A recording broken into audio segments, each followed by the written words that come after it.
عورتوں کا احرام کیا ہے؟ نمبر 1، عورتوں کے احرام کے لیے کوئی مخصوص لباس نہیں، بلکہ ان کا احرام وہی لباس ہے جو عام طور پر وہ پہنتی ہیں۔ بخاری کی کتاب الحج باب 23 قبل الحدیث 1545 پہ اس کا تذکرہ ہے۔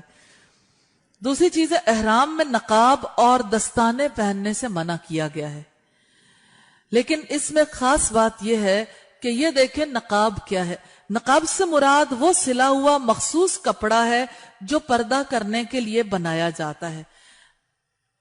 اس نقاب سے مراد یہ ہے کہ سٹیچڈ کپڑا نہیں لیا جائے گا۔ ہم دیکھیں گے کہ رسول اللہ صلی اللہ علیہ وسلم کی سنت سے خواتین کا کون سا احرام، کون سا نقاب ناجائز ہے اور کس طرح سے خواتین اپنا چہرہ ڈھانپیں گی۔ اگلی بات یہ ہے، نقاب نہ پہننے کا مطلب یہ نہیں ہے کہ احرام والی عورت غیر محرم مردوں سے چہرہ نہیں چھپائے گی، اسے اپنی چادر کے ساتھ غیر محرموں سے اپنا چہرہ چھپانا چاہیے۔ ابو داؤد کی روایت 1833 سے پتہ چلتا ہے۔ جیسے میرے اوپر سکارف ہے، لیکن یہ چونکہ سکارف ہے میں آگے کروں گی، پیچھے والا حصہ جو ہے وہ ننگا ہو جائے گا۔ لیکن اگر ہم یہ زیوم کریں کہ چادر کا، بڑی چادر کا کچھ حصہ ہے اور اسے یوں ڈال لیا جائے چہرے پہ، یہ چہرے پہ ڈالا جائے، یہ سٹیچڈ کلوتھ نہیں ہے۔ دوسری صورت یہ ہے کہ آپ اپنے ہاتھ سے اپنی چادر کو یوں چہرے پہ لے سکتے ہیں، جیسے یوں۔ یہ نقاب نہیں ہے، اسے نقاب نہیں کہا جاتا۔ جب آپ اسے یوں ڈالتے ہیں، سٹیچڈ کلوتھ کو عربی زبان میں نقاب کہتے ہیں۔ تو نقاب لینے کی ممانعت ہے۔ حضرت عائشہ صدیقہ فرماتی ہیں کہ حج کے دنوں میں جب ہم احرام باندھتے تھے تو ہم اپنا چہرہ کھلا رکھتے تھے، جو ہی کسی مرد کا سامنا ہوتا ہم فوراً اپنے آپ کو چادر سے ڈھانپ لیتے تھے۔ یعنی حضرت عائشہ کا چہرہ حج کے دوران کسی مرد نے نہیں دیکھا۔ یہ رسول اللہ صلی اللہ علیہ وسلم کے طریقے سے ثابت ہے۔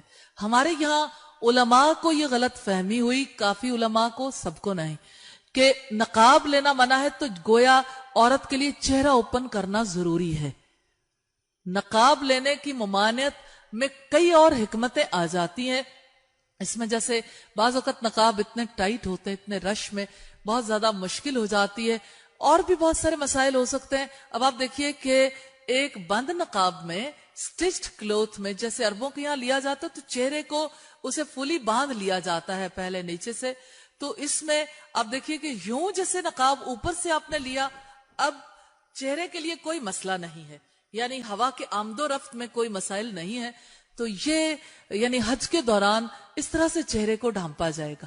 اور اگر یعنی اس میں کوئی مشکل ہو، کوئی بھی اور چیز اس مقصد کے لیے یوز کی جا سکتی ہے جسے نقاب نہیں کہتے۔ مثال کے طور پر جیسے عام طور پر خواتین پوچھتی ہیں کیا حج کے دوران ہم اپنی حفاظت کے لیے ماسک لے سکتے ہیں، جبکہ ہمیں نقاب لینے کے لیے منع کیا گیا، ماسک لیا جا سکتا ہے۔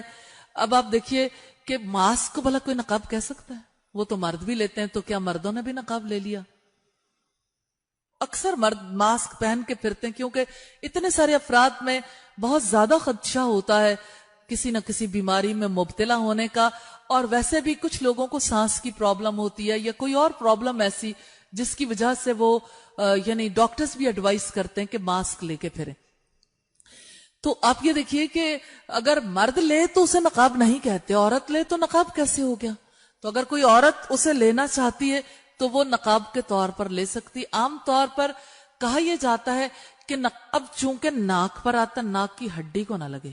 اچھا، اب وہ ہڈی آ گئی بیچ میں، حالانکہ ہڈی کا نقاب میں کوئی دخل نہیں ہے، ٹھیک ہے، ہڈی آئی، ہڈی یہاں تک ہو یا یہاں تک یا یہاں تک۔ اب یہ اس میں پھر اختلافات ہیں علماء کے۔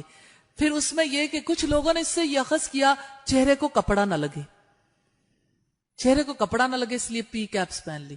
نقاب لینا، اب ٹوپی پہنی ہوئی، آگے سے نقاب آ رہا ہے، تو یہ یعنی اسراف ہے، زیادتی ہے، اس کا کوئی حکم نہیں ہے۔ دوسری بات یہ کہ جیسے آپ نے چہرے کو ڈھانپنا ہے تو چہرے کو ڈھانپتے ہوئے بھی آپ کا نقاب لگ سکتا ہے، اور حالت احرام میں مثلا 9 ذی الحجہ کی رات ہے، منا میں موجود ہیں اور حالت احرام میں، اب عورت سوئے گی، یہ تکیے کا کپڑا ہے، لگے گا یا نہیں؟ ٹھیک ہے، اوپر چادر اوڑھ لی، لگے گی یا نہیں؟ پھر اسی طرح سے آپ دیکھیے کہ جیسے یعنی کپڑے چینج کیے جا سکتے ہیں حالت احرام میں، تو کپڑے وہ اتارے گی، کپڑا لگے گا یا نہیں؟ تھوڑا سا سینسیبلی اسے دیکھنا چاہیے کہ حدیث میں روکا کس بات سے کیا؟ روکا گیا نقاب، سٹچڈ کلوتھ لینے سے، تو سٹچڈ کلوتھ نہ لے۔ باقی حضرت عائشہ نے بھی اپنے آپ کو چھپایا، ازواج مطہرات چھپاتی تھیں، تو چھپانا چاہیے، کیونکہ پردہ کرنا فرض ہے۔ فرض کو کوئی سنت زائل نہیں کر سکتی، یعنی کوئی حدیث فرض کو ختم نہیں کر سکتی۔ جس کا حکم رب دے دے، رسول اس حکم کو ختم نہیں کر سکتا۔ تو اصل اس کی یہی ہے کہ حجاب کرنا عورتوں کے لیے فرض ہے، اس لیے اس حکم سے خارج نہیں کیا جا سکتا۔